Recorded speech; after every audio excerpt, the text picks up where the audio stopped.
शाम जिनकी नए झगड़ों में फसादों में कटी, रात बस खुदकुशी करने के इरादों में कटी, ऐसे कमबख्तों को मरने से बचा लूं तो हंसूं। भारत में रहना है तो भारत से प्यार करो, नहीं इस भारत से मुख मोड़ जाइए।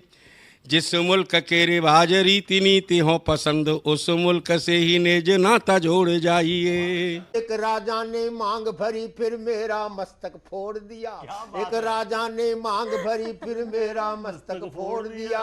5 साल वाला गठबंधन 10 महीने में तोड़ दिया। सुलझा विवाद श्री राम जन्मभूमि वाला, बन रहा मंदिर है जय सिया राम की। नाच नर नारी झूम धरती को चूम चूम, देवगण बोले जय जय अयोध्या धाम की। तुमने गोकुल की गोपियों से अगर क्या बात है। प्रेम का व्याकरण पढ़ा, फर्क नहीं होता है राजा और भिखारी में, दोनों की सांसें काटी हैं समय की तेज कटारी ने। भारत के नौजवानों भारती पुकारती है, भेदभाव छोड़कर साथ साथ आइए।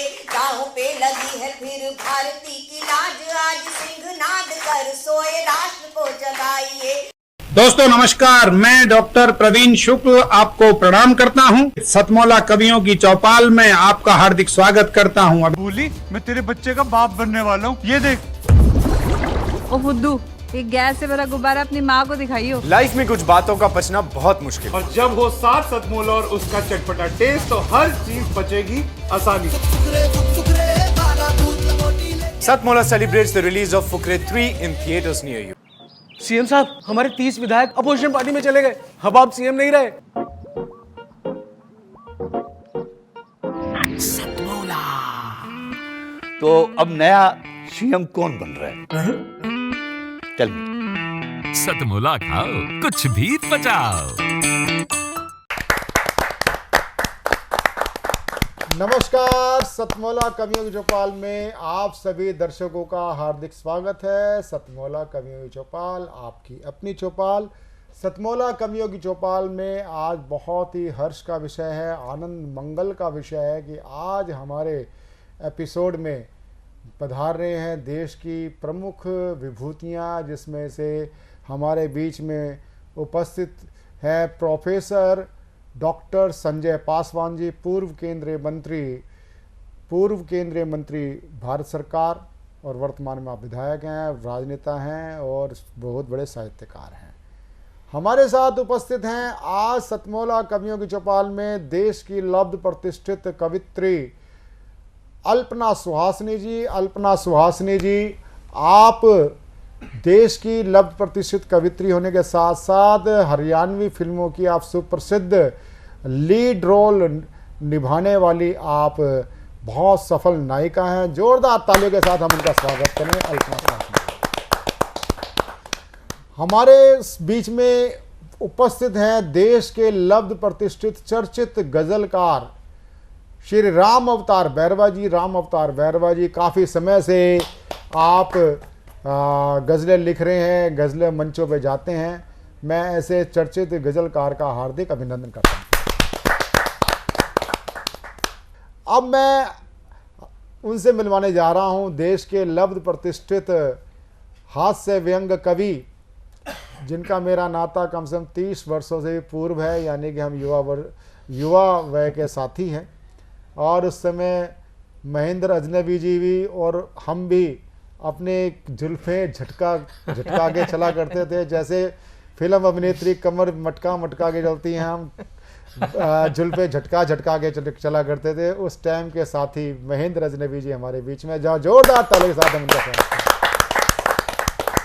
हमारे बीच में देश के चर्चित लाडले गीतकार, छंद और मुक्तक के राजकुमार, आप बहुत एक सिद्ध हस्ताक्षर हैं, युवा कवि हैं, चेतन नितिन खरे जी। जरा जोरदार ताली के साथ हम उनका स्वागत करें। सतमौला कवियों की चौपाल में हम प्रारंभ करने जा रहे हैं देश के लब्ध प्रतिष्ठित हास्य व्यंग हस्ताक्षर, जिन्होंने अनेक अपनी रचनाओं के द्वारा समाज की समस्याओं को हास्य कविताओं के माध्यम से उठाया और उसका अपनी जब समापन करते हैं तो उसका रचना अपने समापन में उसका समाधान भी देते हैं समापन में। तो ऐसे चुटीले साहित्यकार हास्य कवि महेंद्र अजनबी जी का हम जोरदार ताली का स्वागत करते हैं। आप सभी को प्रणाम करता हूं, अपने सभी कवि मित्रों को प्रणाम करता हूं और आपसे निवेदन है मेरे स्वागत में एक बार दोबारा तालियां इसलिए बजवा रहा हूँ क्योंकि बाद में भरोसा नहीं है। एक दो छोटी छोटी कविताएं आपको सुनाऊंगा, पसंद आएंगी ठीक है, नहीं तो 3-4 और सुनाऊंगा। बहुत मन से प्रवीण जी इस कार्यक्रम को करते हैं, मैं बहुत बहुत साधुवाद देता हूँ। हास्य व्यंग वो ही सबसे अच्छा होता है जो अपने ऊपर किया जाता है। एक छोटी सी कविता से शुरुआत कर रहा हूँ कि सड़क पर दौड़ते हुए एक आदमी को हमने रोककर पूछा कहाँ, बोला आत्महत्या करने। मैंने कहा इतनी सी बात, तो मैं तुम्हारे बहुत काम आ सकता हूँ, तुम्हें अपने साथ किसी कवि सम्मेलन में ले जा सकता हूँ। मैंने कहा इतनी सी बात, तो मैं तुम्हारे बहुत काम आ सकता हूँ, तुम्हें अपने साथ किसी कवि सम्मेलन में ले जा सकता हूँ। वह बोला बस बस रहने दीजिए, ये जुर्म मत कीजिए, आपको मालूम है मैं आत्महत्या करने क्यों जा रहा हूँ। बात यह है कि मैं अभी अभी तो एक कवि सम्मेलन से छूट कर आ रहा हूँ। क्या बात है। एक और छोटी सी कविता। जी जी। एक शाम एक शहर में मच रही थी भागम भाग, जैसे हो जंगल की आग। सभी लोग भाग रहे थे, पता नहीं क्यों भाग रहे थे। मैंने एक भागते हुए को रोककर पूछा, भाई सभी लोग इस शहर छोड़कर भाग रहे हैं, ऐसा क्या यहाँ पर गजब होने वाला है। वह बोला तुम भी भाग चलो, तुम्हें पता नहीं आज रात को यहाँ कवि सम्मेलन। अरे वाह क्या बात है। हमारे एक मित्र ने एक दिन हमसे कहा, अजनबी जी किसी दिन हमारे घर आओ, हमारे किराएदारों को अपनी 3-4 ताज़ा कविताएं सुनाओ। मैंने कहा भाई मुझे किस उपलक्ष्य में कविता सुनाना है। मैं बोला यार बात दरअसल ये है, मुझे उससे अपना मकान खाली करो। क्या बात है, क्या बात है। जब मैं पढ़ता था, पढ़ने लिखने में बहुत तो विद्वान हुआ करता था। वो तो अब भी हूँ। नहीं, हमारे मास्टर जी पढ़ाते थे, विशेषकर हिंदी वाले, जब मुहावरे पढ़ाते थे, आधे हमारी समझ में आते थे, आधे नहीं आते थे। वो मुहावरा सुनाते थे, बोले जिसकी लाठी उसकी भैंस, जिसकी लाठी उसकी भैंस। हमने पढ़ा तो डेयरी खोलने के ख्वाब हमारे मन में पलने लगे। हमने बाजार से 10 रुपए में लाठी खरीदी और एक आवारा घूमती भैंस को लेकर चलने लगे। क्या बात। हमने 10 रुपए में बाजार से लाठी खरीदी और एक आवारा घूमती भैंस को लेकर चलने लगे। भैंस वाला आया, बोला भैंस मेरी है। मैंने कहा मेरे पास लाठी है इसलिए मेरी है। क्या बात है, क्या बात है। भैंस वाला आया, बोला भैंस मेरी है। मैंने कहा मेरे पास लाठी है इसलिए मेरी है। वह बंदूक निकाल करके ले आया। वह बंदूक निकाल करके ले आया, बोला अब बता भैंस किसकी। मैंने डरते हुए बोला बंदूक जिसकी भैंस उसकी। क्या बात है। ये थे महेंद्र अजनबी, और महेंद्र अजनबी ने जो बात कही और जो बातें महेंद्र अजनबी ने बात करी हैं, आपने महेंद्र अजनबी जी की कविता सुनी। सतमौला कवियों की चौपाल की एक विशिष्ट पहचान ये है कि सतमौला कवियों की चौपाल में हम उसी हास्य कवि को, व्यंग्यकार को हम प्राथमिकता देते हैं। देश में अनेक प्रकार के आज जो कविता का मंचों का जो वातावरण है, वहाँ पर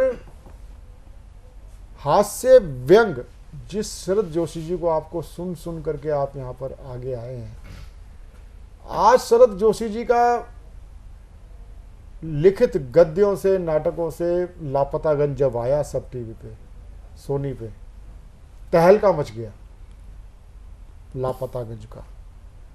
और अल्पना सुहासिनी जी का, जैसे मैंने बताया, बहुत ही श्रेष्ठ कवित्री हैं और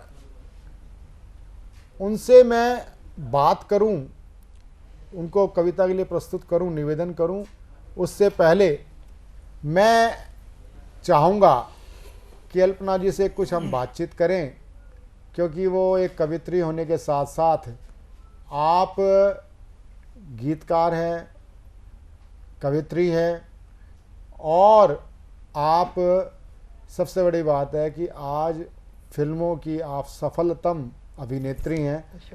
ये आपको हार्दिक बधाई। शुक्रिया। तो मैं ये पूछना चाह रहा हूँ अल्पना जी, आप कवित्री थी तब आपका मन नहीं भरा और आप फिल्मों की ओर चली गई और फिल्मों में गई तो वहाँ से लौटने का आपका मन नहीं बन पा रहा है, ऐसा क्या है वहाँ पर? नहीं, असल में मुझे लगता है कि कला जो है ये विविध आयाम है कला के, असल में अलग अलग पहलू हैं, और कला किसी भी तौर पर वो पूजनीय होती है। कवयित्री का जो संस्कार है वो मेरे भीतर मेरे पिताजी श्री निर्दोष हिसारी जी से आया। वो लब्ध प्रतिष्ठित साहित्यकार रहे हरियाणा के, और उनके बाद भाई श्री सदोष हिसारी ने उस परंपरा को आगे चलाया।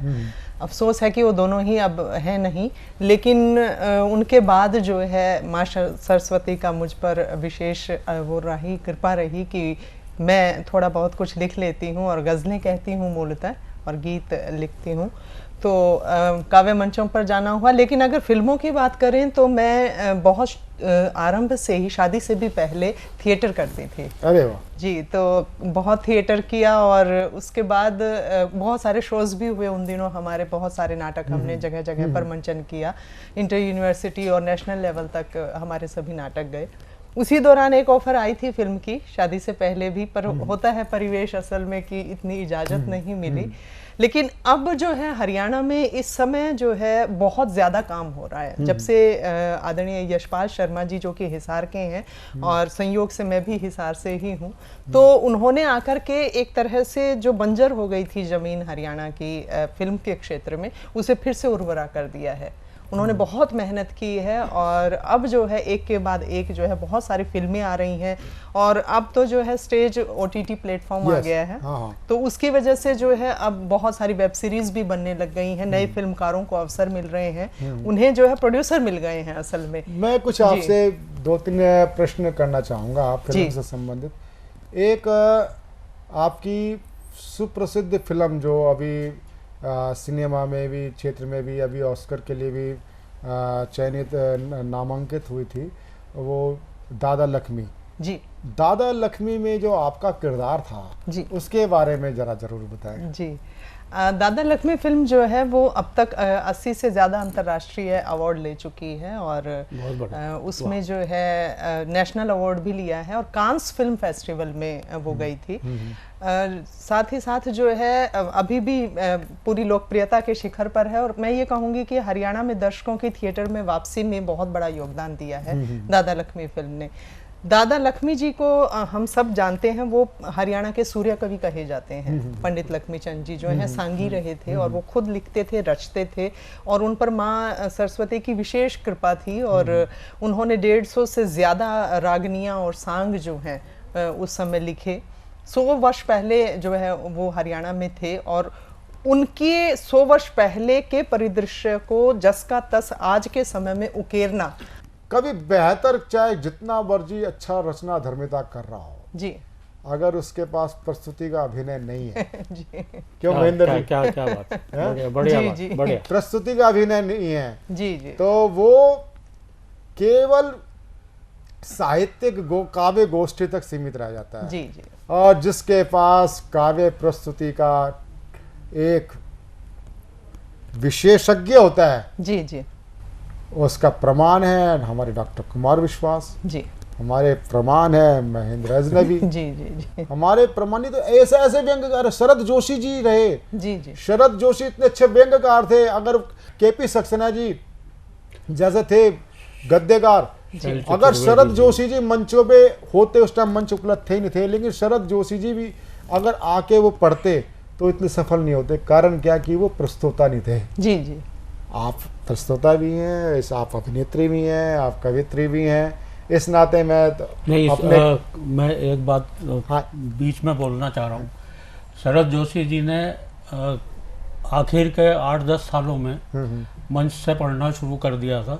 सुरेंद्र शर्मा जी उनको लेकर के आए मंच पर, उन्हें प्रेरित किया कि फिर मंच से वो सीधे सीधे गद्य पढ़ते थे और मैंने खूब उनके साथ पढ़ा है। क्या बात। हाँ। शरद जोशी जी, क्या बात। देखो आज बातचीत ये बात आज होने मालूम वाली पड़ी है जी। देखो जी, जी। अब मैं वही कह रहा हूँ जैसे महेंद्र अजनबी जी ने कहा कि जो अच्छा लिखने वाला होता है ना, कुछ संकोची भी होता है, बड़े बड़े महाग्रंथ लिख लिए, लेकिन प्रस्तुति में और रचनाधर्मिता में बहुत फर्क होता है। और जिसके पास दोनों चीजें होती हैं वो अपने आप में बहुत बड़ा एक टैलेंट, एक हुनर देने वाला। आज की डेट में अगर देखा जाए, कुमार विश्वास कविता में भी शीर्ष पुरुष थे, आज वो राम कथा में भी शीर्ष पुरुष हैं, और मोटिवेशनल स्पीकर में भी उनका कोई सानी नहीं है। तो मैं निवेदन करता हूँ अल्पना सुहासिनी जी से कि अपने प्रतिनिधि कुछ रचनाएं जी आप अपनी हमें सुनाएं। अल्पना सुहासिनी जी, जोरदार ताली के साथ अल्पना सुहासिनी जी। बहुत बहुत शुक्रिया सर। असल में मेरा मानना है कि भले ही मंच पर आकर जो प्रस्तुति न देते हों, वो भी साधनारत लोग हैं साहित्य के प्रति, कहीं ना कहीं अपनी साधना में लगे हैं। तो गजलें चूंकि कहती हूँ तो देखिएगा, एक छोटी बहर की गजल है। वाह, छोटी बहर की जी। तेरे मेरे लब की बात, तेरे मेरे लब की बात, कैसे कैसे बन गई सबकी बात। तेरे मेरे लब की बात कैसे बन गई सबकी बात, और ध्यान चाहूंगी कि मैंने चाहा तब की बात। मैंने चाहा तब की बात, वरना तुमने कब की बात। मैंने चाहा तब की बात, बहुत शुक्रिया। मैंने चाहा तब की बात, वरना तुमने कब की बात। और याद है उसको आज का दिन, याद है उसको आज का दिन, भूल गया वो तब की बात। क्या बात, बहुत शुक्रिया। याद है उसको आज का दिन, भूल गया वो तब की बात। और इस शेर पर ध्यान दीजिएगा कि छीन के मुझसे ये दुनिया, छीन के मुझसे ये दुनिया, पूछे वो ये कब की बात। छीन के मुझसे ये दुनिया, पूछे वो ये कब की बात। और हमारे यहाँ जो खाप पंचायतें होती हैं, पश्चिमी उत्तर प्रदेश, हरियाणा, सब जगह पर, उन पर कहती हूँ कि फिर पंचायत बैठ गई, फिर पंचायत बैठ गई, होगी बेमतलब की बात। बहुत शुक्रिया। फिर पंचायत बैठ गई, बहुत शुक्रिया। फिर पंचायत बैठ गई, होगी बेमतलब की बात। और ध्यान दीजिएगा कि अपनापन खो बैठोगे, अपनापन खो बैठोगे, छोड़ो भी मजहब की बात। अपनापन खो बैठोगे, छोड़ो भी मजहब की बात। तेरे मेरे लब की बात, कैसे कैसे बन गई सबकी बात। बहुत बहुत धन्यवाद। अल्पना सुहासिनी जी, सुप्रसिद्ध अभिनेत्री और कवित्री, मैं बड़ा साधुवाद देता हूँ। साथ ही साथ मैं एक चीज़ बात बोलना चाहता हूँ, क्योंकि आप अभिनय क्षेत्र से हैं, मैं भी फिल्म क्षेत्र से थोड़ा सा संबंध रखता हूँ। अब मैं जिनको आमंत्रित करना चाह रहा हूँ वह होते हैं देश के लब्ध प्रतिष्ठित चर्चित गजलकार। आप कई युवा कवियों के मेंटर हैं, आप कई लोगों के प्रेरक हैं। ऐसे प्रेरक व्यक्तित्व से मैं आपको रूबरू कराता हूँ, उनकी चर्चित गज़लों से। और मैं बड़े ही सम्मान के साथ, दो पंक्तियों के साथ मैं उनको आमंत्रित करना चाहता हूँ, देश के लब्ध प्रतिष्ठित गज़लकार श्री राम अवतार बैरवा जी को। हालात इस कदर यूं करवट बदल रहे हैं, दे फूक इस धरा को, शोले मचल रहे हैं, शोले मचल रहे हैं। मैं आमंत्रित करना चाहता हूँ देश के लब्ध प्रतिष्ठित चर्चित गजलकार श्री राम अवतार बैरवा जी को। सतमोला कवियों के सभी दर्शकों श्रोताओं को इस छोटे से अदने से व्यक्ति का प्यार भरा नमस्कार। साथियों, मेरे सम्मान, मेरी भूमिका में जो प्रवीण जी ने शब्द कहे हैं, उन शब्दों पे मैं शायद उतना खरा ना उतर पाऊँ, लेकिन आप सब युवा श्रोता हैं और युवा मन की गज़लें आज मैं आपके सामने रखूँगा कि छिप सका ना इश्क, कुछ इर्स ऐसे रह गए, इर्स बिन सबूत, कि छिप सका ना इश्क, हाँ। कुछ इर्स ऐसे रह गए उनके मेरी कमीज पे जुल्फों के रेशे रह गए कि छिप सका ना इश्क कुछ इर्स ऐसे रह गए उनके मेरी कमीज पे जुल्फों के रेशे रह गए और बालियां वो क्या पकी बाजरे वो क्या कटे। हम सब गाँव के हैं। अभी चेतन जी ने गाँव की कविता सुनाई कि बालियां वो क्या पकी बाजरे वो क्या कटे सारे ठिकाने इश्क के खलियान बन के रह गए और थी बारिश वो सामनी और माटी भी थी चीकनी कि थी बारिश वो सावनी और माटी भी थी चीकनी वो चंद दूर फिसल गए। थी बारिश वो सावनी और माटी भी थी चीकनी वो चंद दूर फिसल गए मेरे बाजू झुके रह गए। थी बारिश वो सावनी और माटी भी थी चीकनी वो चंद दूर फिसल गए मेरे बाजू झुके रह गए और निकले थे दिल खरीदने राजा भी रईस भी कि निकले थे दिल खरीदने राजा भी रईस भी हमें फूल के बदले मिल गया उनके हीरे रखे रह गए।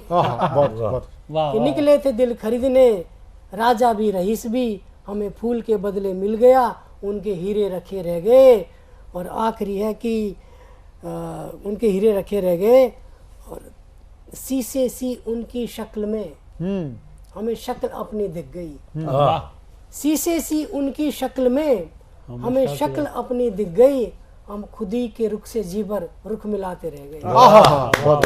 हम खुदी के रुख से जीवर रुख मिलाते रह गए बालियां वो क्या पकी बाजरे वो क्या कटे सारे ठिकाने इश्क के खलियान। बहुत अच्छे बहुत बढ़िया वाह वाह। नेक्स्ट एपिसोड के लिए एक और युवा मन की गजल कह देता हूँ कि ना गुलाब दे रहा हूँ ना कमल दे रहा हूँ कि ना गुलाब दे रहा हूँ ना कमल दे रहा हूँ जो पहचान है मेरी वो गजल दे रहा हूँ।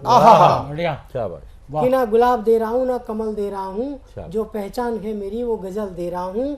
अमीर होता बाजार से खरीद लाता नकली अमीर होता बाजार से खरीद लाता नकली गरीब हूँ इसलिए दिल असल दे रहा हूँ। बहुत अच्छे बहुत अच्छे। अमीर होता बाजार से खरीद लाता नकली गरीब हूँ दिल असल दे रहा हूँ और मैं तो तेरा दीवाना हूँ मुझे नहीं मालूम कि मैं तो तेरा दीवाना हूँ मुझे नहीं मालूम दिल दे रहा हूँ या दखल दे रहा हूँ। कि मैं तो तेरा दीवाना हूँ मुझे नहीं मालूम दिल दे रहा हूँ या दखल दे रहा हूँ।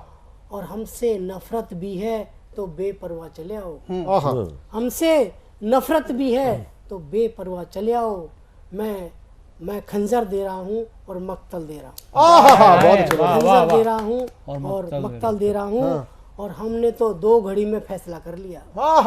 हमने तो 2 घड़ी में फैसला कर लिया तुम्हें जीवन के सारे पल दे रहा हूँ। बहुत अच्छे बहुत अच्छे बहुत अच्छे बहुत अच्छे बहुत अच्छे बहुत अच्छे बहुत अच्छे वाह वाह। ये थे राम अवतार बैरवा जी मेरे दिल के कवि बहुत बढ़िया चर्चित गजलकार।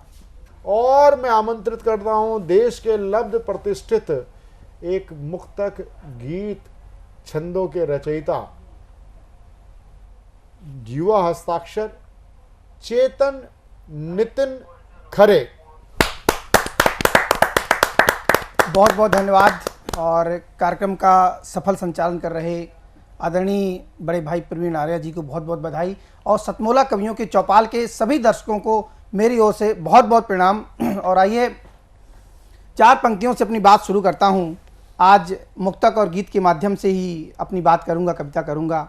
सुनिएगा 4 पंक्तियाँ सुना चाहता हूँ कि बात कड़वी है सुन न पाओगे बात कड़वी है सुन न पाओगे पास मेरे नहीं तुम आओगे बात कड़वी है सुन न पाओगे पास मेरे नहीं तुम आओगे झूठ लिखने से बैर मुझको है सत्य कहने पे रूठ जाओगे।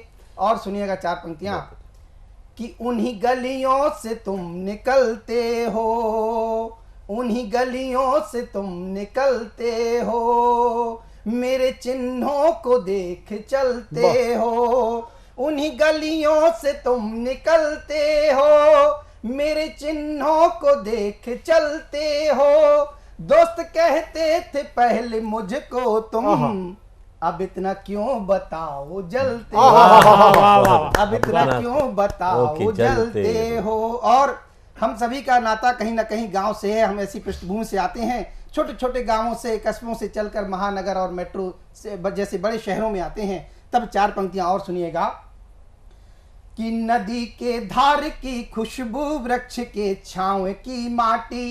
ये सतमोला कवियों के चौपाल के हर एक दर्शक के लिए है, आपके गांव के लिए, आपकी मिट्टी के लिए पंक्तियां हैं कि नदी के धार की खुशबू, वृक्ष के छांव की माटी, फागुन चैत भादों क्वार से ले माव की माटी। क्या बात है। नदी के धार की खुशबू, वृक्ष के छांव की माटी, फागुन चैत भादों क्वार से ले माव की माटी। एक पंक्ति में अगर कह सकूं कुछ बात मैं उसकी, अयोध्या और व्रज जैसी तुम्हारे गाँव की, अयोध्या और ब्रज जैसे तुम्हारे गांव की माटी। और गांव के बारे में चार पंक्तियां और सुनिएगा कि डूबते व्यक्ति से पूछो कि क्या है नाव की कीमत, डूबते व्यक्ति से पूछो कि क्या है नाव की कीमत। और सूरज जब चढ़ा हो सिर तो पूछो छांव की कीमत, डूबते व्यक्ति से पूछो कि क्या है नाव की कीमत। सूरज जब चढ़ा हो सिर तो पूछो छांव की कीमत। और संभालना पंक्तियों को कि सोसाइटियां शहरों की बिकती सबने देखी हैं, सोसाइटियां शहरों की बिकती सबने देखी हैं, लगा पाता नहीं पुरखों के कोई गांव की कीमत, लगा पाता नहीं पुरखों के कोई गांव की कीमत। डूबते व्यक्ति से पूछो कि क्या है नाव की कीमत। और अंतिम चार पंक्तियां पढ़ता हूं कि डूबते व्यक्ति से पूछो कि क्या है नाव की कीमत, डूबते व्यक्ति से पूछो कि क्या है नाव की कीमत। सूरज जब चढ़ा हो सिर तो पूछो छांव की कीमत। सोसाइटियां शहरों की बिकती सबने देखी हैं, लगा पाता नहीं पुरखों के कोई गांव की, बढ़िया बढ़िया, वाह वाह वाह वाह, क्या बात। के कोई गांव की कीमत। ये थे चेतन नितिन खरे जी, देश के लब्ध प्रतिष्ठित छंदकार गीतकार। और मिलते हैं एक छोटे से ब्रेक के बाद। भूली, मैं तेरे बच्चे का बाप बनने वाला हूँ, ये देख। ओ फुद्दू, एक गैस से भरा गुब्बारा अपनी माँ को दिखाइयो। लाइफ में कुछ बातों का बचना बहुत मुश्किल, और जब हो साथ सतमोला और उसका चटपटा टेस्ट तो हर चीज बचेगी आसानी से। Satmola celebrates the release of Fukre 3 in theaters near you. हर पल मस्ती और रंगीन विद सतमोला नमकीन, इससे बेटर है नथिंग। सतमोला नमकीन डिफरेंट टेस्ट है बेमिसाल, पनीर भुजिया भी कमाल, इसके टेस्ट के सब शौकीन। हाँ सतमोला नमकीन, सतमोला स्वीट्स एंड नमकीन, इससे बेटर है नथिंग। हाँ सतमोला नमकीन। ब्रेक के बाद सतमोला कवियों के चौपाल में आपका पुनः स्वागत है। अभी तक आप सुन रहे थे देश के बहुत ही प्रतिष्ठित और नामचीन कवियों को, जिन्होंने भारतवर्ष में और भारतवर्ष के बाहर भी अपनी कविताओं से, अपनी रचनाओं से साहित्य का परचम लहराया है। और अब मैं आपके समक्ष लेकर आया हूँ देश के ऐसे मेधावी और अच्छे कवियों को, जो कि अपने अपने क्षेत्र में, अपने अपने जॉनर में प्रसिद्ध हैं। कुछ जो कि क्षेत्रीय रूप से प्रसिद्ध हैं सतमोला कवियों के चौपाल में, इनको आज प्रस्तुत मैं करूंगा। सबसे पहले इन कवियों में मैं प्रस्तुत करूंगा शिव प्रसाद दधीची जी, जो कि बीकानेर राजस्थान से आए हैं। आप रेलवे में कार्य करने के पश्चात सेवानिवृत्त हुए हैं और सेवानिवृत्ति के पश्चात पूर्णकालिक लेखन कार्य कर रहे हैं। अच्छा लिखते हैं, ये आपको उनके कविता सुनने के बाद पता चलेगा। ओज के एक हस्ताक्षर हैं। तो मैं आमंत्रित करता हूँ श्री शिव प्रसाद दधीची जी को। दधीची जी का बहुत बहुत स्वागत है। महर्षि दधीची का वंशज हूँ साहब। जी जी, शिव दादीच नाम है मेरा। महर्षि दधीची का वंशज हूँ, शिव दादीच नाम है मेरा। बीकानेर का वासी हूँ।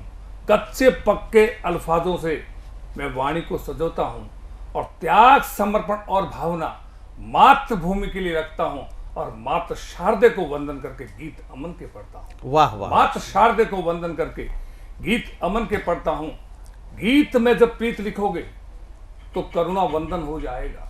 गीत में जब प्रीत लिखोगे तो करुणा वंदन हो जाएगा और प्यार करोगे मस्त हवा से, गीत बासंती हो जाएगा। वाह वाह। और लिख दोगे जब गीत वतन पे, लिख दोगे जब गीत वतन पे, वीर शहीदों का अभिनंदन वंदन हो जाएगा। मात पिता ने बेटे भेजे अपने घर के आंगन से, मात पिता ने बेटे भेजे अपने घर के आंगन से और रात रात भर जागे यारों बर्फीली चट्टानों में, और करी हिफाजत वतन की जिसने, करी हिफाजत वतन की जिसने, अपने अंतिम सांसों तक उन बेटों की बलिवेदी पर सारा देश यदि श्रद्धा सुमन चढ़ाएगा तो सच कहता हूं यारों मेरे, उन वीरों का, उन बेटों का तर्पण अर्पण वंदन अभिनंदन हो जाएगा। वाह वाह वाह। उन बेटों का तर्पण अर्पण अभिनंदन हो जाएगा।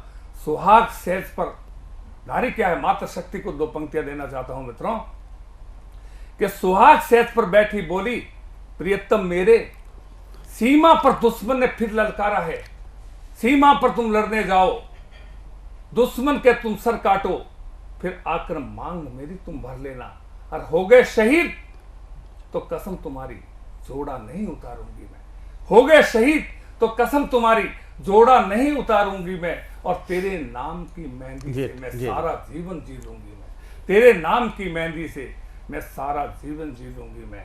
देश का सैनिक सीमा पर लड़ते लड़ते अमर शहीद हो जाता है, अपने ही प्राणों से वो देश बड़ा कर जाता है। वाह वाह। अपने ही प्राणों से वो देश बड़ा कर जाता है।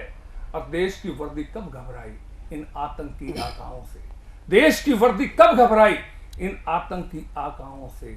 अरे उसने सदा मात खाई है आस्तीन के सांपों से, उसने सदा मात खाई है आस्तीन के सांपों से। लिखो कलमकारों, अब तुमको लिखना ही होगा। जी जी जी।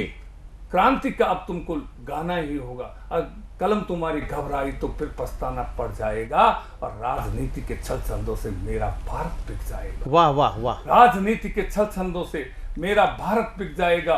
इसलिए हमको लाल रक्त से लिखनी नहीं कहानी होगी, और भारत की हर चोटी पर विजय ध्वजा फहरानी होगी।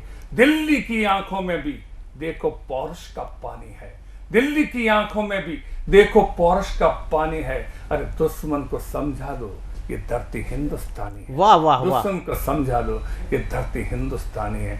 हमको अपने लाल रक्त से लिखने नहीं कहानी होगी, और राष्ट्र ध्वजा पूरे देश में फहरानी होगी। जय हिंद, जय भारत, जय राजस्थान। बहुत अच्छी रचना और उतना ही अच्छा प्रस्तुतिकरण शिव दादीची जी का, और ऐसे ही लिखते रहें और ऐसे ही आप लोग सुनते रहें, बहुत बहुत अच्छा लगेगा आपको। मैं प्रस्तुत करूंगा हरदोई उत्तर प्रदेश के देवेंद्र चौहान सुरेश जी को, जो कि आप बैंक प्रबंधक के पद से सेवानिवृत्त हैं और 20 वर्षों से रचनाएं लिख रहे हैं, और अभी सेवानिवृत्ति के बाद में पूरा समय रचनाओं में लेखन में है। आप ओज लिखते हैं और बहुत से छंदों में लिखते हैं, सवैया लिखते हैं, दोहे लिखते हैं। आज ये देश प्रेम पर अपनी रचनाएं प्रस्तुत करेंगे। और आपके बारे में एक बात और है, आपकी 2 पुस्तकें अभी तक प्रकाशित हो चुकी हैं। एक पुस्तक है मेवाड़ प्रताप और दूसरी पुस्तक है देवारचंद के नव्य स्वर, और आपको राष्ट्र धर्म पुरस्कार भी इसके लिए प्राप्त हो चुका है। तो मैं बहुत ही सम्मान के साथ में श्री देवेंद्र सिंह चौहान जी को आमंत्रित करता हूँ। देवेंद्र सिंह चौहान जी, स्वागत है। धन्यवाद। पावन रज का वंदन है, अभिनंदन वीर जवानी का, सिंदूर की जो देती आहुति उस नारी शक्ति भवानी का। वाह वाह। सिंदूर की जो देती आहुति उस नारी शक्ति भवानी का, सुचि संस्कृति के बीज मन बोए यहाँ हैं, पग भारती के वीर जन धोए यहाँ है। रज शीस धर कर दंडवत अति मुदित मन जो खेल होली रक्त यरि से धीर जन सोए यहाँ है, धीर जन सोए यहाँ है। वाह, उत्तम उत्तम। देश की माटी मेरे चंदन से कम नहीं, देश की माटी मेरे चंदन से कम नहीं, अनुपम पुनीत भूमि जो नंदन से कम नहीं, अनुपम पुनीत भूमि जो नंदन से कम नहीं। निज लोक छोड़ देव भी आने को मन करे, रजकंक वंदन ईश के वंदन से कम नहीं, रजकंक वंदन ईश के वंदन से कम नहीं। कभी हनुमान बन, कभी हनुमान बन हर रोम में श्री राम लिख देते, कभी वन राधिका मधुबन में मृदु घन श्याम लिख देते। नहीं है भेद प्यारे आत्मा परमात्मा में कुछ, इसी से मृत्यु को गीता में चिर विश्राम लिख देते। वाह, उत्तम उत्तम। इसी से मृत्यु को गीता में चिर विश्राम लिख देते। वंदे मातरम। जी जी, बहुत बहुत अच्छा आपने। देवेंद्र जी ने एक देशभक्ति की एक बहुत अच्छी रचना प्रस्तुत की, और ऐसी रचनाओं से निश्चित रूप से एक जो आह्वान है अच्छे कार्यों का, और अच्छी रचनाओं से निश्चित रूप से आप सभी आनंदित होंगे। अभी आपके सामने प्रस्तुत करेंगे अच्छे लाल तिवारी जी को, जो कि राही उपनाम से लिखते हैं और जौनपुर उत्तर प्रदेश से आए हैं। आप सामाजिक विषयों पर बहुत अच्छा लिखते हैं, छंदबद्ध कविताएं लिखते हैं, सारे छंदों में लिखते हैं, और आप चूँकि वैद्य हैं तो आप जानते हैं सभी लोग कि वैद्य को कभी कभी कविराज कहता है, तो ये कविराज भी हैं और वैद्य होने से भी कविराज हैं। तो आज ये वृद्धावस्था के ऊपर अपनी एक रचना प्रस्तुत करेंगे, और वो रचना आप सुने। और जी तिवारी जी। मंच को नमन।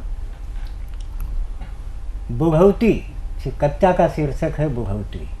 बुघौती कहाँ कैसे है, ये अवधि रचना है, आपके सामने प्रस्तुत है सवैया छंद में। स्वागत बात चाहूँगा। जी स्वागत है आपका। हंसी खुशी से बीते केहू के आंसू बहावई बुघौती। वाह वाह। और केहू के चैन से रहने कटई दिन राती, केहू तड़ पावई बुघौती। और लायक जब परिवार मिले खटिया पे पर गावई बुघौती। वाह वाह। और जवानी में जे बेपरानी रही मेहरारू बदे मुँह बावई। अरे वाह, क्या बात है। देखिए, वृद्धावस्था में परिवार की बड़ी आवश्यकता होती है। जी जी। दुख तो वही जानते होंगे जो जवानी में विधुर हो चुके हैं। दूसरा छंद देखिए। तो साधी समय का तो मौन रही का तो गीता के पाठ पढ़ावई बुघौती। और कहीं दूधे घिये से आजाद यही का तो पानी बिना तरसावई बुघौती। वाह वाह। और जे ही भागी में सेवा लिखे विधना, ओकरा के बदे बहु भावई बुघौती। और भावू में जहाँ भावू रही भगवान करई नहीं आवई बुघौती। वाह वाह वाह, क्या कामना है। में बूढ़ों की कदर न हो वह बुघौती न आए तो अच्छी बात है। तीसरा सभी छंद देखें। पग पग पे मिलई अपमान कतहूँ सम्मान बढ़ावई बुघौती। तो कहीं पग पग पे मिलई अपमान कतहूँ सम्मान बढ़ावई बुघौती। और लक्ष्मी की कृपा जो रही घर माँ तब तीर्थ धाम करावई बुघौती। वाह वाह, क्या भाव है। और पेंशन जो सरकारी मिलई परिवार कहीं नहीं जावई बुघौती। पेंशन जो सरकारी मिलई परिवार कहीं नहीं जावई बुढ़ौती, अब मजबूरी अब सेवा से दूरी रही तो सबूरी में दाढ़ी हिलावई वाह वाह, बुढ़ौती। वास्तविकता वास्तविकता। अंतिम सवैया छंद देखें, बुढ़ौती की इन समस्या के ऊपर सरकार को ध्यान देने के लिए मैंने अंतिम सवैया छंद आपके चैनल के माध्यम से सरकार या जिम्मेदार लोगों के पास भेजना चाहता हूँ। देखिए अंतिम सवैया छंद है। नीचे नीचे रखें जरा। और समय पर समय पे समय रहते समयोचित कदम उठाई न जाए। क्या बात है, क्या बात है। समय पर समय से समय रहते समयोचित कदम उठाई न जाए। और लड़किया ने और परानी के अनुशासन के पाठ पढ़ाई न जाए। तो देखी बुढ़ौती के दीन दशा, देखी बुढ़ौती के दीन दशा, फिर का करब पछवा पछताए। जब देश के वृद्धा आश्रम में जगह न रहे खटिया भरी जाए। वाह वाह वाह, क्या वास्तविकता है। जय भारत। अभी आपने देखा कि तिवारी जी ने किस तरह से एक देश की समस्या जो कि विकराल होती जा रही है, क्योंकि शिक्षा का स्तर बढ़ गया है, स्वास्थ्य का स्तर बढ़ गया है, लेकिन लोगों में समर्पण की भावना कम हो रही है। तो बहुत अच्छा विषय उठाया, बहुत बहुत साधुवाद आपको, और आप सबको भी रचना अच्छी लगेगी। और अब इसी क्रम में मैं जौनपुर उत्तर प्रदेश से ही पधारे हुए मैन बहादुर यादव जी को प्रस्तुत करूँगा। आप शिक्षाविद हैं और एक अपना इंटर कॉलेज यानी विद्यालय चलाते हैं, संचालन करते हैं उसका। सामाजिक विषयों पर लिखते हैं और समसामयिक विषयों पर लिखते हैं, और ये अपने विद्यालय कार्य के अलावा साहित्य की पूरी सेवा में लगे हैं। और आप हमारे सतमोला कवियों के चौपाल के मानद निदेशक भी हैं। तो स्वागत है मैन बहादुर यादव जी। बहुत बहुत धन्यवाद। वर्तमान समय में महिलाओं के प्रति जो अत्याचार बढ़ गए हैं उन पर एक है रचना मेरी। जी स्वागत है आपका।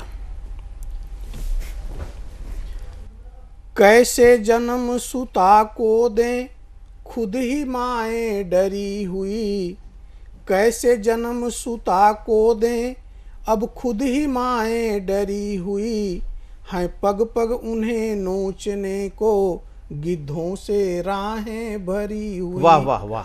हैं पग पग उन्हें नोचने को गिद्धों से राहें भरी हुई।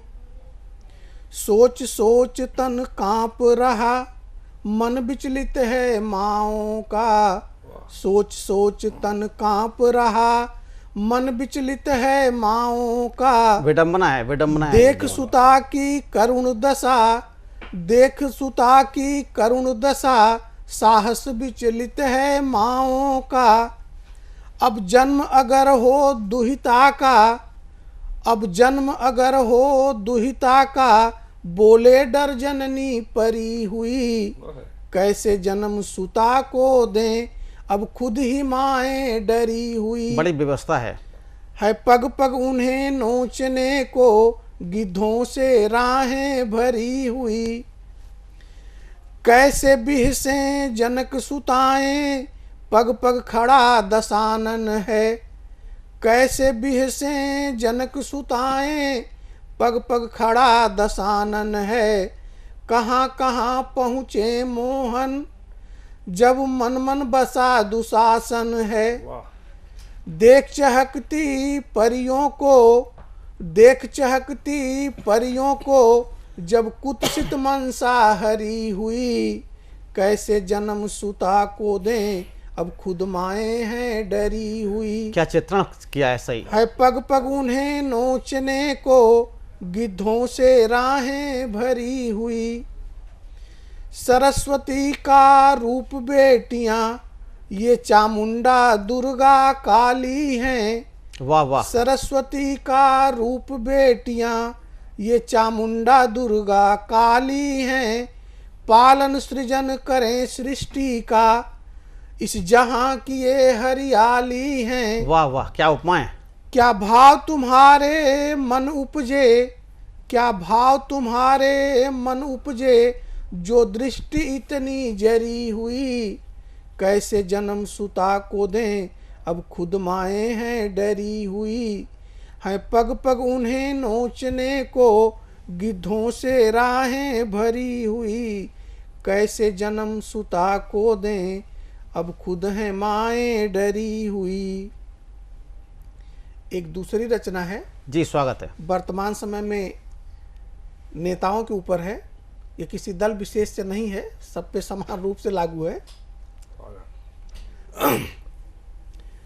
घूमा करते जसमदारी गांव गांव में, घूमा करते जसमदारी गांव गांव में। क्या दृश्य बनाया है। फिरते मारे मारे नेता तस चुनाव में।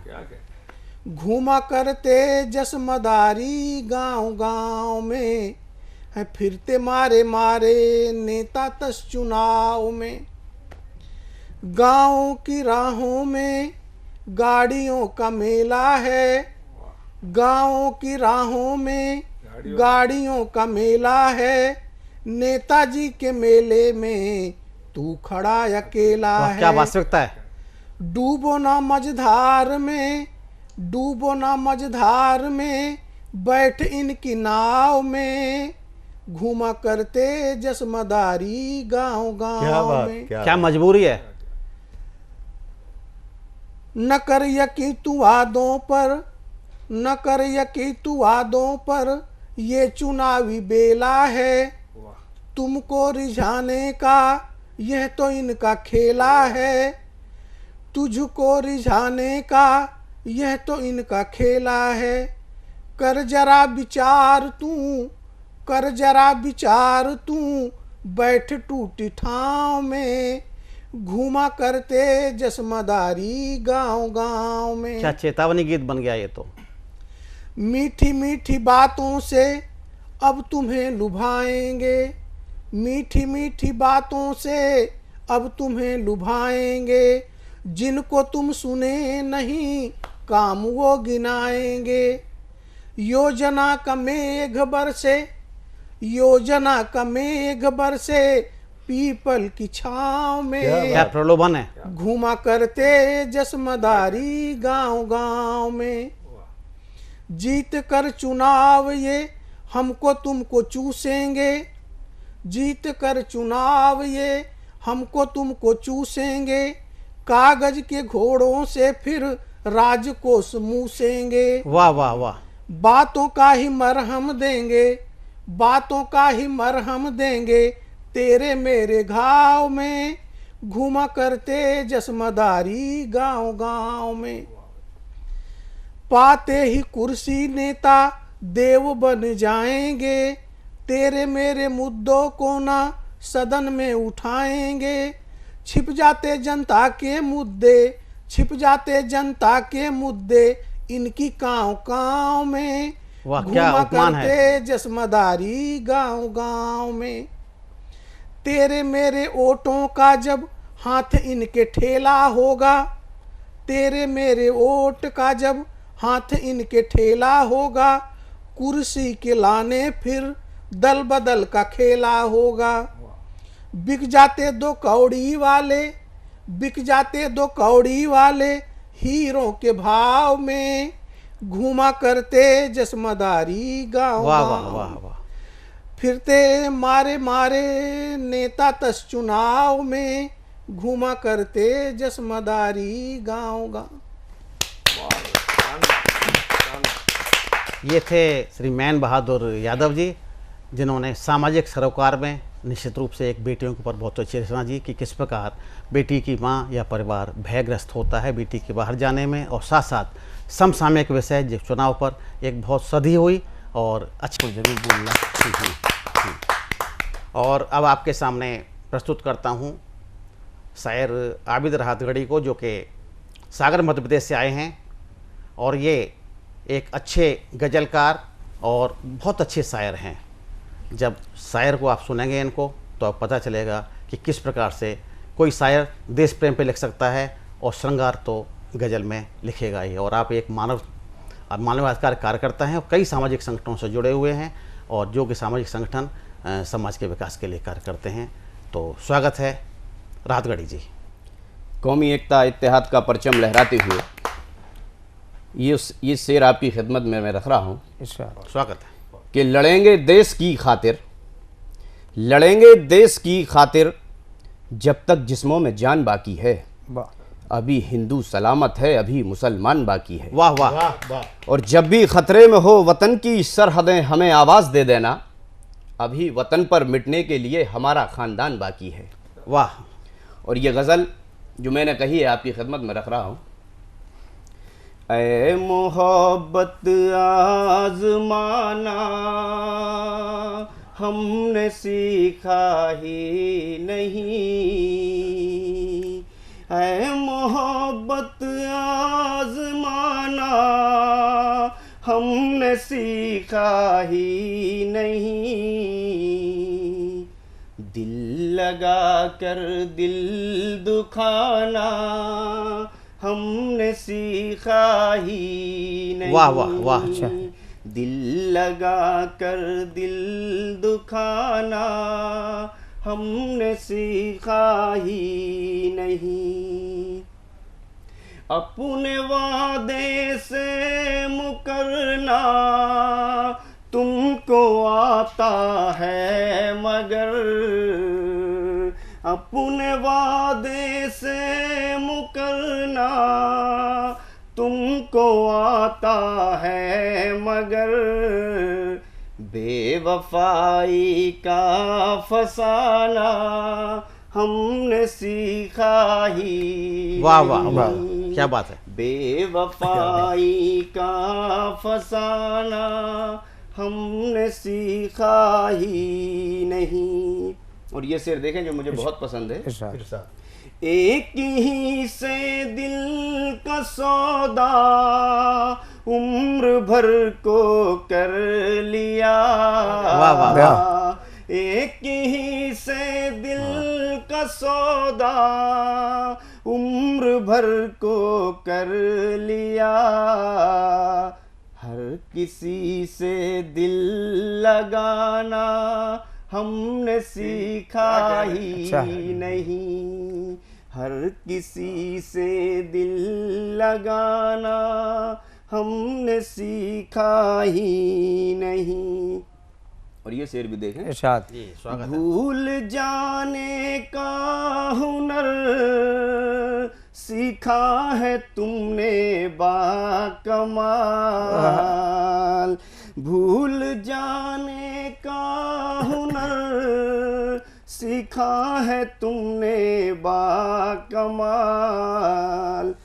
भूल जाना और भुलाना हमने सीखा ही नहीं, भूल जाना और भुलाना हमने सीखा ही नहीं, तुमने सीखा है बखूबी तुम सियासतदान हो, तुमने सीखा है बखूबी तुम सियासतदान हो, खून नाहक का बहाना हमने सीखा ही नहीं, खून नाहक का बहाना हमने सीखा ही नहीं। और ये शेर भी देखें। अच्छा। मुफलिसों के खून से मत रंग सियासत रहने दे, मुफलिसों के खून से मत रंग सियासत रहने दे, मुफलिसों का घर जलाना हमने सीखा ही नहीं, मुफलिसों का घर जलाना हमने सीखा ही नहीं। और ये शेर भी देखें, मुस्कुरा कर गैर की बाहों में बाहें डाल कर, बेझिझक नजरें मिलाना हमने सीखा ही नहीं। और ये शेर भी देखें कि शेर में अपने तुम्हारा तज़किरा करता रहा, शेर अपना गुनगुनाना हमने सीखा ही नहीं। शेर अपना गुनगुनाना हमने सीखा ही नहीं।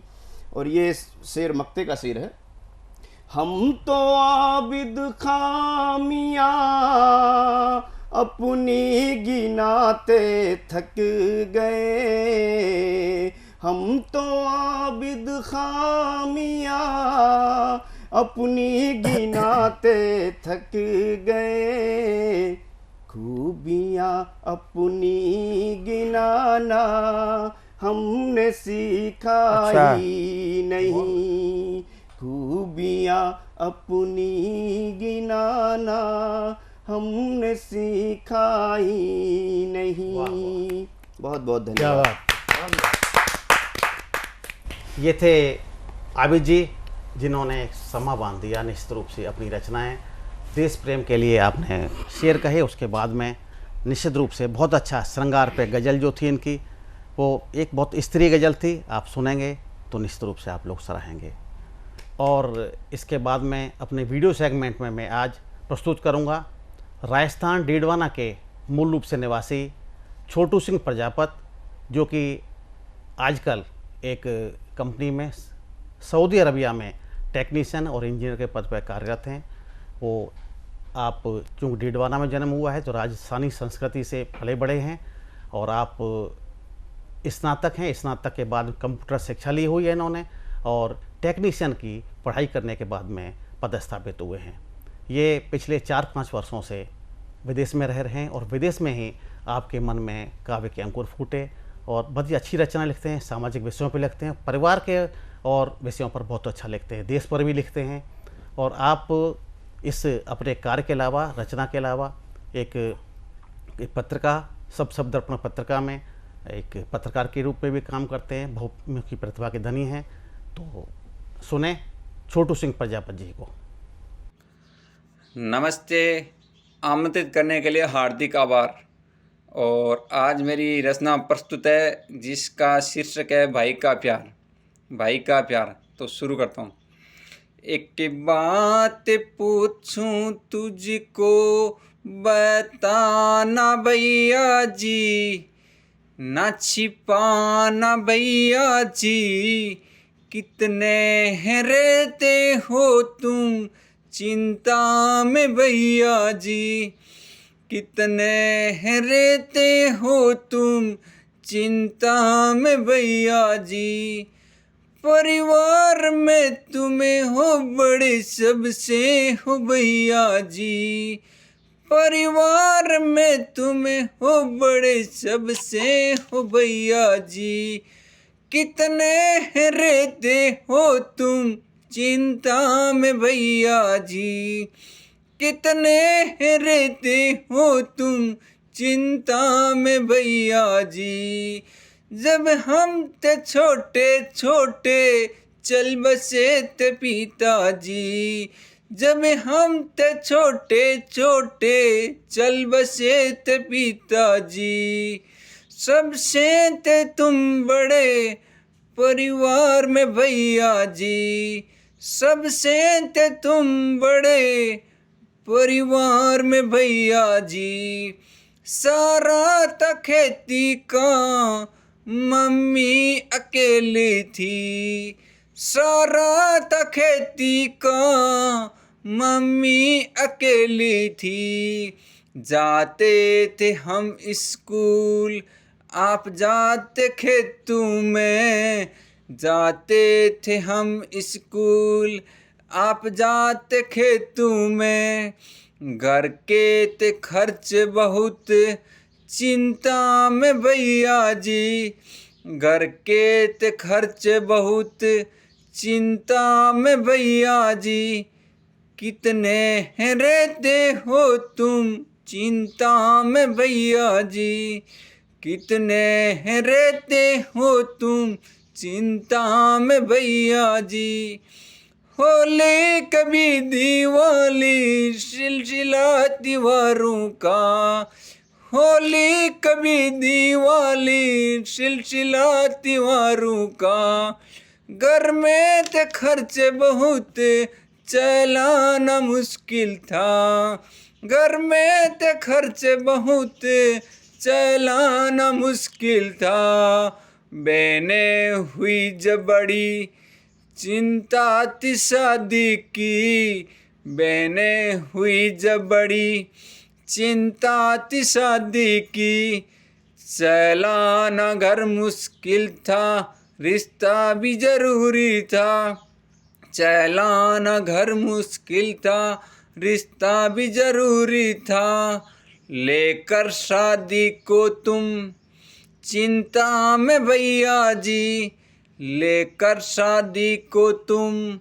चिंता में भैया जी, कितने हैं रहते हो तुम चिंता में भैया जी, कितने हैं रहते हो तुम चिंता में भैया जी।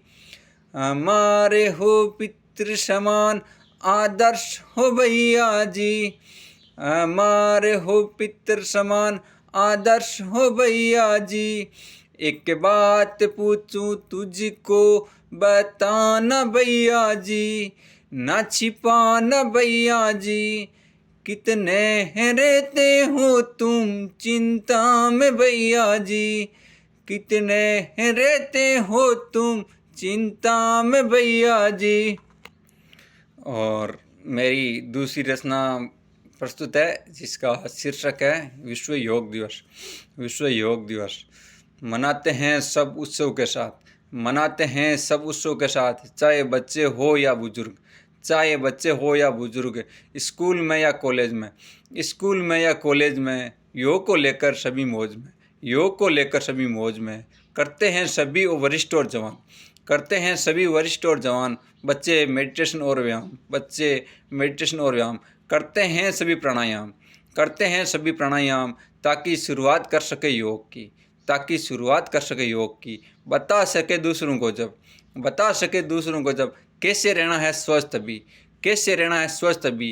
पहले बहुत थी जागृति योग में, पहले बहुत थी जागृति योग में, कम करते थे योग तभी, कम करते थे योग तभी, वर्तमान में बढ़ रही जागृति योग में, वर्तमान में बढ़ रही जागृति योग में, बहुत करते हैं योग अभी, बहुत करते हैं योग अभी। पहले बहुत समय था लोगों में, पहले बहुत समय था लोगों में, कम मालूम था योग में, कम मालूम था योग में। बदल रहा है समय अभी का, बदल रहा है समय अभी का, बज उठी विश्व में घंटी, बज उठी विश्व में घंटी। ऐसा एक प्राइम मिनिस्टर आया, ऐसा एक प्राइम मिनिस्टर आया, योग को सबके सामने लाया, योग को सबके सामने लाया, संयुक्त राष्ट्र में प्रस्ताव लाया, संयुक्त राष्ट्र में प्रस्ताव लाया, दिसंबर 2014 को पास करवाया, दिसंबर 2014 को पास करवाया और 2015 में प्रथम विश्व योग दिवस मनाया, 2015 में प्रथम विश्व योग दिवस मनाया। धीरे धीरे सभी को पसंद आया, धीरे धीरे सभी को पसंद आया, विदेशों ने भी खूब अपनाया, विदेशों में भी सभी ने अपनाया और भारत का सब जगह डंका बजाया, और भारत का सब जगह डंका बजाया और भारत के तिरंगे का विश्व में मान बढ़ाया, भारत के तिरंगे का विश्व में मान बढ़ाया। और मेरी रचना वाणी को विराम देता हूँ। सभी श्रोतागणों का हार्दिक आभार। जय हिंद, जय भारत, धन्यवाद। ये थे छोटू सिंह प्रजापत जो कि सऊदी अरब में थे और देश से बाहर रह के किस तरह व्यक्ति को परिवार की याद आती है और जिन संबंधों को यहाँ जीते हुए रोज़ाना जिनसे मिलता है व्यक्ति, और वो उसके बारे में जो रचना इन्होंने दी है वो रचना निश्चित रूप से काबिल तारीफ़ है, इनकी भावनाएं हैं। और दूसरी रचना इन्होंने जो कि देश के ऊपर लिखी है और प्रधानमंत्री मोदी जी की प्रशंसा के बारे में या वास्तविकता के बारे में लिखी है, इसका विवेचन आप करेंगे। बहुत अच्छे रचनाकार हैं, निश्चित रूप से हमारे साथ जुड़े हैं, बार बार आते रहेंगे। बहुत बहुत धन्यवाद। सतमोला कवियों चौपाल की ओर से निवेदन करना चाहता हूँ, यदि आप भी कवि हैं, बाल कवि हैं या बाल कवित्री हैं, या आप 60 साल के भी नामांकुर हों, बड़े मैं वेदना के साथ कहना चाहता हूँ, 70 साल के जो कवि हैं, श्रेष्ठ कवि हैं, आज भी उनका मंच उपलब्ध नहीं हो पाता और टीवी प्लेटफॉर्म तो हो ही नहीं पाता। ऐसी चीज़ में, अगर ऐसी परिस्थितियों में सतमोला कवियों की चौपाल एक आपके लिए संजीवनी है, सही मायने में आपके लिए ये एक आशा की किरण है। और मैं ज़रूर ये चाहता हूँ कि आप हमारे टीवी शो के साथ जुड़ें। टीवी शो में जुड़ने का एक बहुत अच्छा एक माध्यम है कि आप हमारे कार्यक्रम के लिए 5 वर्ष के सदस्य बने। आप 6-6 महीने के अंतराल में आप हमारे टीवी शो पे पधार सकते हैं, आ सकते हैं। 5 वर्ष में यानी 10 बार आप काव्य पाठ कर सकते हैं। आप हिंदी नहीं, सभी भारतीय भाषा, जितनी भी भारतीय संविधान में स्वीकृत भारतीय भाषाएं हैं, आप उनमें काव्य पाठ कर सकते हैं। चाहे वो आपकी आंचलिक बोली हो, भोजपुरी हो, मैथिली हो, चाहे ब्रिज हो, चाहे अवधी हो, चाहे खड़ी बोली हो, चाहे वो कोई सी भी आंचलिक बोली हो, चाहे वो कुमाऊनी हो, आप उसमें भी काव्य पाठ कर सकते हैं। और आप अपने को अधिक से अधिक दर्शकों तक आपकी कविता पहुंचेगी। तो अगर आप हमारे टीवी शो के साथ जुड़ना चाहते हैं कविता पाठ के माध्यम के लिए, तो टीवी स्क्रॉल पे चल रहा नंबर 9711828183 पर आप हमारी टीम से संपर्क कर सकते हैं। तुरंत हमारी टीम आपको उत्तर देगी। और इसी प्रकार आप हमारे साथ हमारे टीवी शो सतमोला कवियों की चौपाल के साथ जुड़े रहें। निरंतर हर रविवार को आपसे मिलते रहेंगे। अगले रविवार फिर मिलते हैं सतमोला कवियों की चौपाल में। अब हम उस चरण में चलते हैं, कार्यक्रम के अंतिम चरण में। कार्यक्रम में आज हम मिलने जा रहे हैं लब्ध प्रतिष्ठित साहित्यकार, सुप्रसिद्ध साहित्यकार professor doctor Sanjay Paswan ji. Doctor Sanjay Paswan ji, आप अटल बिहारी वाजपेयी सरकार में आप केंद्रीय मंत्री रहे। आप वर्तमान में आप बिहार विधान परिषद के आप सदस्य हैं और प्रमुख साहित्यकार हैं। और आपने अनेक जीवन के छात्र जीवन से आपने उतार चढ़ाव देखे हैं। आप भाजपा में भी कई जिम्मेदारियां रही और आपका एक नाम बहुत तेज तर्रार सांसद के रूप में जाना जाता रहा है। आप तेज तर्रार केंद्रीय मंत्री रहे हैं। मैं सतमोला कवियों की चौपाल की ओर से आपका हार्दिक अभिनंदन करता हूं। हमारे साथ में उपस्थित हैं अखिल भारतीय साहित्य परिषद दिल्ली प्रदेश के पूर्व महामंत्री और प्रचार विभाग के इंद्रप्रस्थ संवाद केंद्र पत्रिका के टोली के सदस्य श्री मनोज शर्मा जी। अब मैं जिनसे आपको मिलवाने जा रहा हूं वह है देश के लिए प्रतिष्ठित इतिहासकार डॉक्टर प्रमांशी जयदेवा। आप पटना से हैं। आप वहाँ महाविद्यालय में आप शिक्षण कार्य में आप लगे हुए हैं। साथ ही साथ आप हमारी भाभी भी होती हैं, अर्थात आप प्रोफेसर डॉक्टर संजय पासवान जी की धर्मपत्नी हैं। मैं आपका अपने शो में हार्दिक स्वागत करता हूं। हमारे बीच में उपस्थित हैं श्री अक्षय कुमार अग्रवाल जी। आप सतमोला कवियों की चौपाल के आप मानद निदेशक हैं और इन प्रस्तुत साहित्य भारती में आप कोषाध्यक्ष का काम देखते हैं। मैं आपका भी हार्दिक अभिनंदन करता हूं। और अब मैं जिनको आमंत्रित करना चाह रहा हूं, मैंने उनका पूर्व में परिचय भी दिया। उनका नाम होता है professor doctor Sanjay Paswan ji. Doctor Sanjay Paswan ji को मैं आमंत्रित कर रहा हूं। आप अपने पहले मन की बात करें, फिर मैं आपसे कुछ प्रश्न करूंगा। तो मैं बड़े ही आदर के साथ आमंत्रित करता हूं प्रोफेसर डॉक्टर संजय पासवान जी को। जी, आप सब दर्शकों को बहुत बहुत धन्यवाद, आभार है कि मैं कितना इस प्रोग्राम के प्रति उत्सुक था कि मेरी तबीयत खराब 5-6 दिन चल रही है, लेकिन फिर भी मैंने कहा कि प्रवीण जी ने आमंत्रण दिया है तो मुझे चलना ही चाहिए। और मैं इनसे परमिशन थोड़ा मांग के कि मैं थोड़ा पहले आ जाऊंगा। और जिन कवियों से मेरा मिलना हुआ और जिन कवियों को मैंने सुना, भले ही उनका नाम कम हो, लेकिन उन सबों में जो भाव देखा हमने, जो भावनाएं देखी हमने देश के प्रति, राष्ट्र के प्रति, समाज के प्रति, जो बदलाव की भावनाएं देखी हमने, और अद्भुत लगा मुझे। और इन लोगों को अगर कहा जाए कि नवोदित हैं, नव अंकुरित हैं, ये मैं नहीं मानूंगा, बल्कि उनमें अंकुरण हो चुका है, स्फुरण हो चुका है। और उनको सुनने के बाद ऐसा लगा, मुझे तो बड़ा अंदाज़ा नहीं था कि इतने काबिल लोग भी गांव देहात में, देखा मैंने मध्य प्रदेश से लोग आए हुए हैं, हमारे यूपी पूर्वोत्तर यूपी से आए हुए लोग हैं, देखा हमने राजस्थान से लोग आए हुए हैं। तो ऐसे लोग इकट्ठे हो रहे हैं। मुझे लगता है कि इन तमाम मेधावी लोगों को, मेधावी कवियों को एक साथ एकत्रीकरण की ज़रूरत है। और एकत्रीकरण से कैसे एकीकरण हो, इस काम में भाई प्रवीण जी लगे हुए हैं और हमारा साहित्य परिषद लगा हुआ है। एकत्रीकरण से एकीकरण हो, ध्रुवीकरण न हो, इसीलिए ये बड़ी बात हो रही है। मुझे लगता है कि एक बड़ा प्रयास चलेगा तो निश्चित तौर से ऐसे इन कवियों में से किसी को राजभाषा पुरस्कार मिलेगा, किसी को पद्मश्री अवार्ड मिलेगा, कोई कुछ और करेगा, या कोई कविता लिख के खुश होगा और उस समाज में बदलाव होगा। इसलिए मुझे लगता है कि ऐसे कार्यक्रम करने से निश्चित तौर से एक समाज में बदलाव होता है। और जो कॉन्फिडेंस दे रहे हैं, हमने देखा कि आप एक दुपट्टा ही दे रहे हैं उन कवियों को, उन कवित्रियों को, तो वो लेने के लिए जो एक भाव जगा हुआ है उनके मन में कि सम्मान मिल रहा है, मुझे लगता है ये बड़ा काम साहित्य परिषद, साधना चैनल और भाई प्रवीण जी कर रहे हैं। इसीलिए ऐसे कार्यक्रम करने से निश्चित तौर से सबका मनोबल बढ़ता है और देश में एक ताकत बनती है। मैं आपकी पूरी टीम को, भाई प्रवीण भाई, बधाई देता हूँ कि आपने एक बड़ा महत्वपूर्ण काम इस मौके पर उठाया है।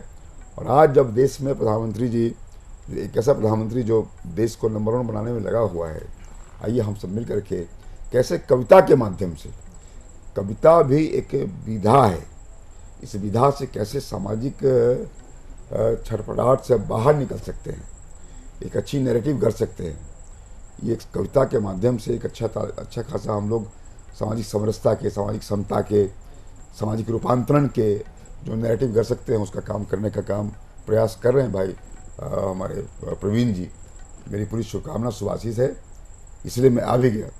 मैं अपने को रोक नहीं सका, मैं बीमार था, मेरा आवाज़ फंसा हुआ लग रहा है और मैं आ गया। मुझे मेरी पूरी शुभकामना है, शुभेच्छा है कि कार्यक्रम दिन दुनिया चौगुनी आगे बढ़े। आदरणीय भाई साहब, अभी आपने जैसे कहा कि नरेंद्र मोदी जी हमारे प्रधानमंत्री, चाहे वो हमारे प्रधानमंत्री नरेंद्र मोदी जी हों या हमारे पूर्व प्रधानमंत्री हमारे हृदय सम्राट अटल बिहारी वाजपेयी जी हों।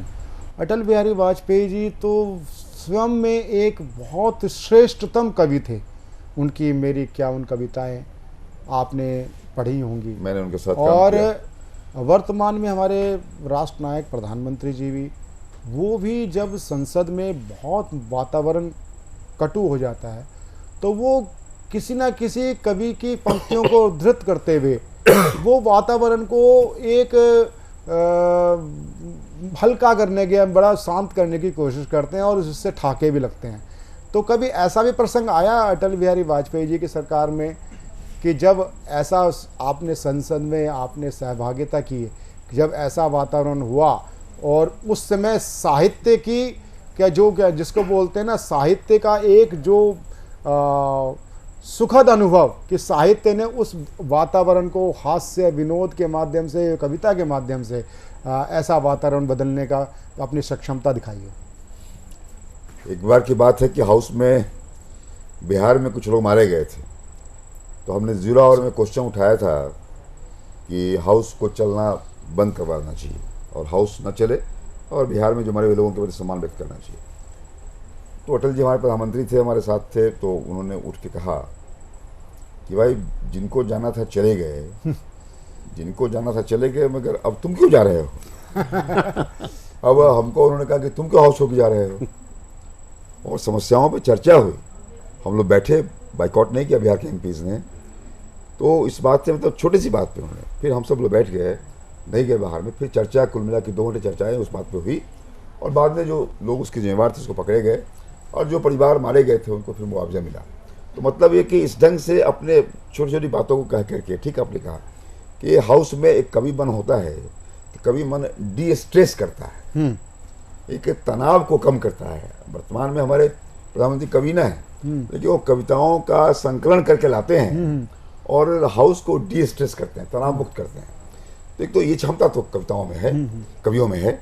इसलिए मुझे लगता है कि कवि को कविताओं का और इन विधा को और भारत के तरीके से या भारतीय शैली में कैसे और विकसित किया जा सकता है, इसकी पूरी संभावना है, पूरी संभावना जो आप कर रहे हैं। बिल्कुल, मैं वैसे आपसे बिल्कुल सहमत हूँ। और वर्तमान में प्रधानमंत्री जी केवल कविता ही नहीं, पूरे उन्होंने हमारे आध्यात्मिक रूप से उन्होंने अनेक शास्त्र और धर्म ग्रंथ पढ़े हुए हैं। और चाहे वो वसुदेव कुटुंब की बात करते हों, चाहे वो किसी भी प्रकार का एक संदेश देना होता है, वो गीता का भी श्लोक लेते हैं, वो पंचतंत्र को भी लेते हैं। हम बड़े सौभाग्यशाली हैं कि हमारे देश के प्रधानमंत्री इस प्रकार से देश में साहित्य के माध्यम से अपना एक रूप दिखा करके साहित्य का जो सही मायने में साहित्य का किस प्रकार से सदुपयोग हो सकता है, सत्य साहित्य की बात हो सकती है, वो हमारे प्रधानमंत्री जी करते हैं। अटल जी के वो इस मामले में पथ चिन्हों पे चल रहे हैं। और आज मेरा बड़ा सौभाग्य है कि आपके साथ साथ आज हमें बहुत हमारे शो पे हमारे साथ डॉक्टर जयदेवा जी हमारे साथ बैठी हैं। आप संजय पासवान जी की आप धर्मपत्नी हैं। मैं उनसे भी कुछ बात करना चाहूँगा साहित्य की। डॉक्टर साहब, जैसे संजय जी ने बात की, आप भी कॉलेज में हैं, आप इतिहास पढ़ाते हैं। इतिहास और साहित्य की दूरी कोई ज़्यादा नहीं है। जब हम कविता की बात करते हैं तो हम जब ओज की बात करते हैं तो वो इतिहास पर से ही हम के पृष्ठों में से हम नायक चुनते हैं। तो आपको सतमोला कवियों की चौपाल में आके पहले बताइए आपको कैसा लगा? मुझे तो बहुत ही अच्छा लगा। छोटे छोटे बच्चे को मैं देखी कि वो लोगों ने इतना अच्छा से प्रस्तुत किया कि आजकल के स्कूल के तो सिलेबस में हम देखते ही नहीं है कि बच्चे कविता का पाठ भी, जैसे हम लोग को आज भी याद है कि खूब लड़ी मर्दानी वो तो झांसी वाली रानी थी।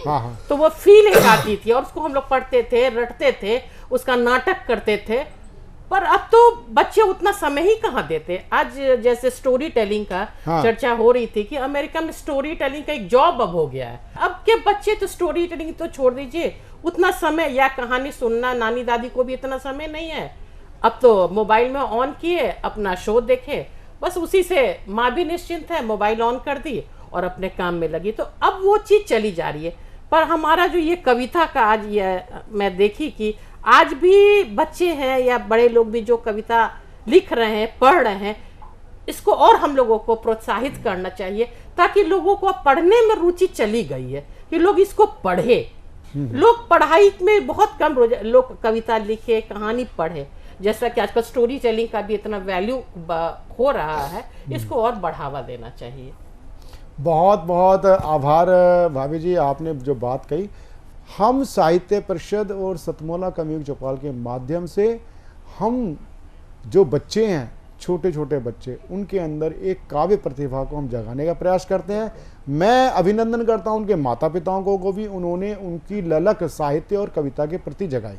तो मैं आज आप दोनों, आप हमारे शो में आए, हमारे शो पे हमारे मानद निदेशक अक्षय जी भी आए, हमारे शो पे मनोज शर्मा जी भी आए, इंद्रप्रस्थ संवाद केंद्र की पत्रिका के प्रतिनिधि के रूप में।